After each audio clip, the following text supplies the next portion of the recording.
Jesus told us 2,000 years ago that our mission is to go and make disciples of all nations. He also promised us that only after we accomplish that task will we receive the blessing of His return. So, how are we doing accomplishing our mission? To answer that, let's classify the 7 billion people on the earth today into 3 groups. Let's start with the Christians. About 33% of the world's population would identify itself as Christian. We call this segment of the population World C. C for Christian. It's important to remember that not all of the people that fall into World C are true believers in Christ. They merely identify themselves as Christian because of nominal belief in Jesus, or because they live in a country where everyone is considered Christian, so they would do the same. Next, there's the 38% of the world that has access to the gospel but has chosen not to follow Jesus. They have Bibles in their language, churches nearby, friends or co-workers who are potentially Christians, or access to other Christian resources in their language.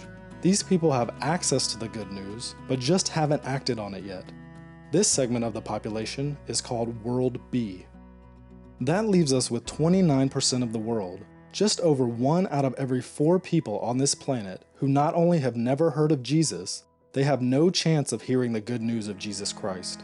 They have no access to the gospel, no Bibles, no churches, no believers nearby, no chance to learn about Jesus. We call that 29% World A. Now on to missionaries. Only 1 out of every 1,800 Christians in World C decides to serve as a cross-cultural missionary. So, we can pull 400,000 missionaries out of that World C population. That's our total cross-cultural missionary force worldwide. Did you know that 72% of all our missionaries are going to World C? That's right. The vast majority of the missionaries being sent out are going to the people of the world that have Bibles and established churches.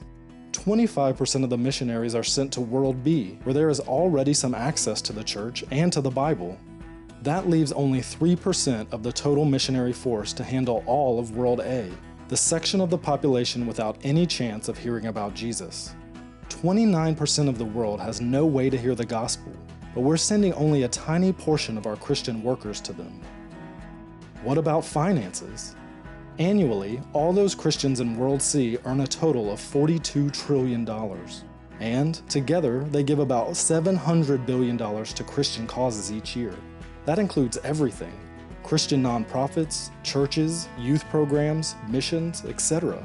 Can you do the math? Less than 2% of Christian income is being given to Christ's causes. Out of that $700 billion given to all Christian causes, only $45 billion is given to missions specifically. That's a little over 6%. In fact, there is more money reported embezzled from the church each year than is given to missions. Remember those 400,000 missionaries? We have $45 billion to support them and their cross-cultural work, but how exactly is it allocated? Well, $39 billion goes to World C every year. Yep, 87% of that missions money is being spent in areas of the world that have Bibles and churches available. $5.4 billion, or 12%, goes to World B each year, those that have access to the gospel message but have rejected it. That leaves only $450 million, or 1% of all missions money going to World A, the least reached people of the world. To put that into perspective, annually Americans spend more money on Halloween costumes for their pets than gets sent to World A. To summarize, only 3% of our missionary force, armed with only 1% of missions giving, is going out to reach the 2 billion people who don't have access to the gospel. 2 billion people are still waiting for the good news of Jesus Christ. So here's a question for you. What are you going to do to change that?